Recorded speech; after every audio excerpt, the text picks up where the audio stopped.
Olá, aeroportuário e aeroportuária de todo o Brasil. Eu sou a Dulcineia, trabalhadora da Infraero no Aeroporto Internacional de Viracopos, e estou aqui juntamente com o Mauro Lorenzon para nós conversarmos com vocês sobre algumas questões que nos perturbam neste momento, que nos deixam preocupados em relação à privatização dos aeroportos, em relação à situação dos trabalhadores da Infraero em todo esse processo.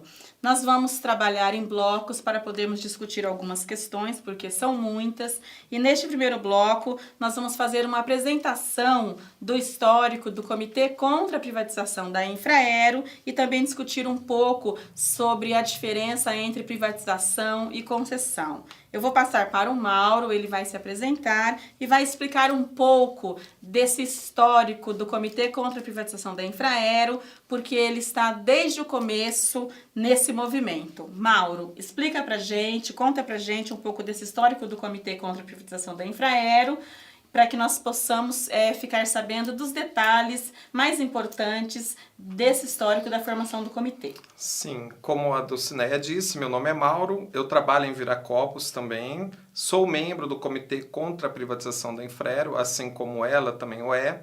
Estamos aqui, nesse primeiro bloco, para falar um pouco dessa questão do histórico. O histórico do Comitê contra a Privatização da Infraero, ele se inicia quando?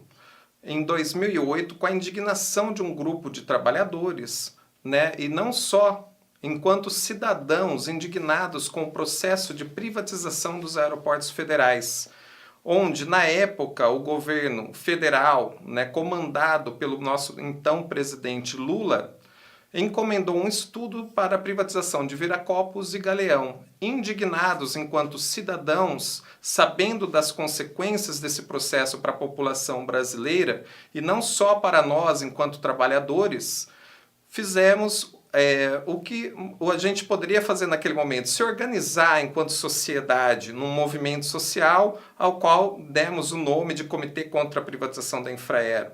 Uma das primeiras ações foi organizar um seminário contra a privatização de Viracopos. Esse seminário ele teve o apoio para sua realização do então deputado federal Ivan Valente, do PSOL, assim também como do candidato, do então vereador Paulo Búfalo, em Viracopos, pelo mesmo partido, PSOL. Esse partido nos ajudou, o Partido Socialismo e Liberdade, na luta contra a privatização dos aeroportos federais e foi o único a se pronunciar na Câmara dos Deputados a respeito deste assunto através de uma moção, através do Ivan Valente. Nós tivemos nesse seminário a presença também do presidente do Sindicato Nacional dos Aeroportuários, Francisco Lemos, assim como de um economista que na época deu a sua colaboração para o movimento, dizendo dos aspectos técnicos científicos e das implicações desse processo de privatização em Viracopos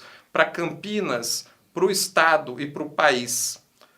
Implicações devastadoras, como, por exemplo, a afronta à soberania nacional e à segurança nacional do país, ao aumento das desigualdades regionais e sociais, com a falta, a ausência dos subsídios cruzados, ou seja, o repasse da verba dos aeroportos superavitários para os deficitários. Viracopos, Guarulhos e Brasília têm a renda, eram responsáveis pelo montante de 70% da arrecadação da rede Infraero.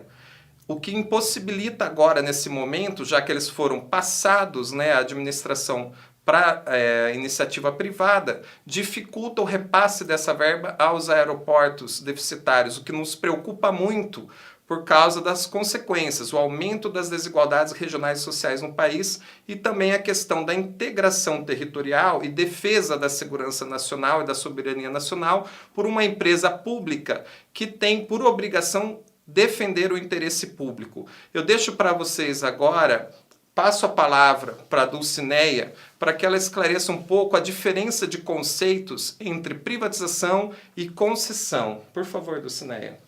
Bom, Mauro, eu quero conversar com os nossos companheiros, trabalhadores aeroportuários e demais pessoas que fazem parte da sociedade, que possam estar nos assistindo, que nós colocamos, existe uma diferença entre privatização e concessão, e o governo faz questão de dizer que o que há em relação aos aeroportos brasileiros, o que houve foi uma concessão e não uma privatização. E nós, trabalhadores da Infraero, fazemos questão de frisar que o que houve foi uma privatização, porque os aeroportos foram inseridos no Programa Nacional de Desestatização. Se entrou no Programa Nacional de Desestatização, desestatizar é tirar da mão do governo e passou para a mão da propriedade privada, passou para empresas privadas. Se passou para a administração privada, privatizou. Então, quando nós falamos que privatizou, nós entendemos a diferença entre uma questão e outra. Os nossos opositores, que são os diretores da Infraero, que são os diretores da concessionária, acreditam que nós não entendemos a diferença. Nós entendemos, e quando nós falamos privatização, é porque nós acreditamos que o que foi feito foi uma privatização e não uma concessão. Mas nós vamos discutir isso mais para frente. Nós temos um segundo bloco para discutir mais questões a respeito, e eu espero você, que está nos vendo agora, no segundo bloco.